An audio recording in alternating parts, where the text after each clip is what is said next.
Hey guys, how's it going? My name is Jimmy and welcome to my second ever question and answer video. Alright, so a few of you guys liked last week's video, so hopefully you like this one too. And again, sorry that it's kind of a random thing behind the video. I will eventually try and do these in front of the camera. I just need to get a better microphone for it and maybe some better lighting and stuff like that.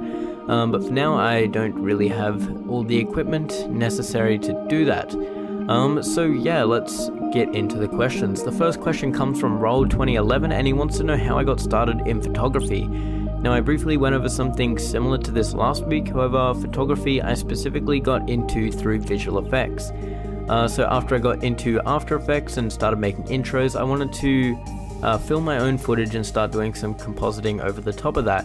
Now at the time I only had a really bad standard quality video camera that my parents owned, and I wanted a better quality video camera that could do like 1080p and get some really nice looking footage, and Corridor Digital recommended a Canon 550D in one of their videos, so I looked up that and I saved up for that. And after I bought that, I kind of stopped making videos and I moved more onto photography, and now photography is my main focus. Okay, so the next question comes from Anatipos. I don't know how to say that, but he has two questions. He wants to know how he can speak in Skype and have a white background behind him or another picture in his webcam. Now for the white background, the easiest way is to just sit in front of a white wall or hang a white sheet up above you. However, it'll probably come out a bit grey on your webcam, so to get it exactly white, you might need to get some lighting and shine it on it, and it should create a completely white background for you. If you want another picture instead of yourself in your webcam, that's how I kind of took that question. You can download a program called ManyCam, and what it does is you can select any area on your desktop and it'll pretty much show that in your webcam instead of what your camera's seeing. And that's also a way you can use your DSLR as a webcam. Okay, so the second question is, what is my microphone system and how much does it cost? I use a Blue Yeti microphone and it's about $150. Now I probably don't use it to the best of its ability.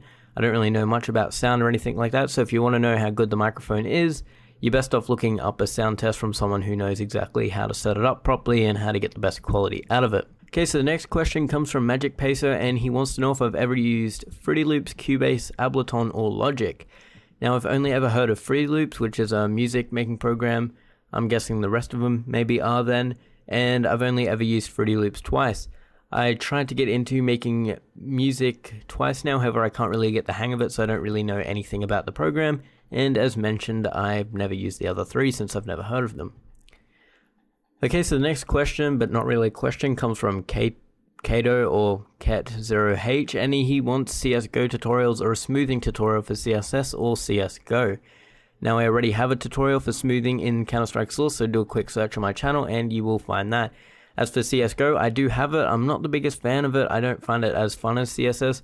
But if there is a good movie config out and if you have good demos of yourself, be sure to send them to me and I will get into editing CSGO and making tutorials with it. Now don't send me public demos, make sure they're from a mix, a scrim or a war or something like that, and I will happily edit them if they are good frags. Okay, so the next question comes from Tech Studio Clan and he wants to know if I know a guy who will make an intro like mine but not exactly the same. And yes, probably the person who did make mine, who was Mr. Tweedy. I'll put a link to his channel in the description. He makes quite a few different types of intros, some I like, some I don't really like. You can check those out on his channel and just send him a message.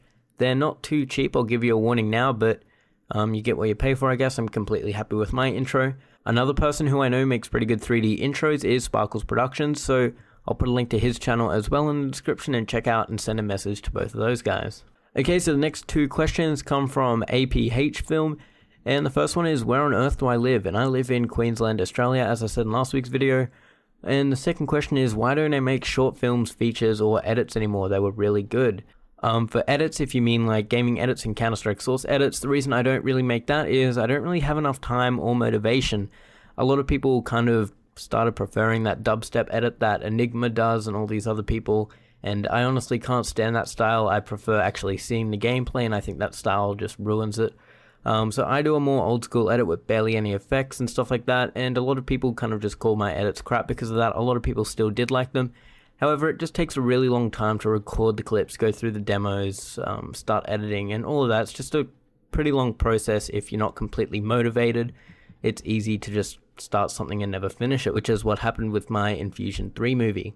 Okay, now for short films and visual effects, I pretty much only stopped that because I ran out of ideas. I really did enjoy making those. I just sat down for a few hours and just messed around on After Effects trying to see what I can come up with. However, I'm just totally out of ideas, so if you have awesome ideas for a short film or a visual effect kind of short thing, just send it to me in a message and I will give you full credit if I end up making it. Okay, so the last question I am going to answer comes from MRLKNIZ. Sorry, I don't really know how to pronounce that. But what is the best way to slowly build up your channel, because I don't upload frequently?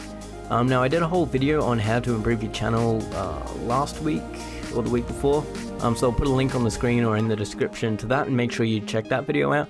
However, if you don't upload frequently, just make sure that you're uploading high quality content. The least you can do is whenever you do have time to make a video, make sure you make it to the best of your ability and keep the content in each video similar.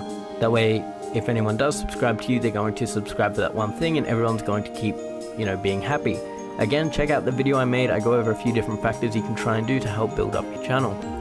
Okay, so that is pretty much it for this video. There's 11 questions or so thank you very much to everyone who watched this video. Thank you to everyone who submitted your questions. If you would like me to answer your question, feel free to submit it either in the comments below or send me a message and I will happily answer it next week. So thank you very much and I will see you in the next video. Goodbye.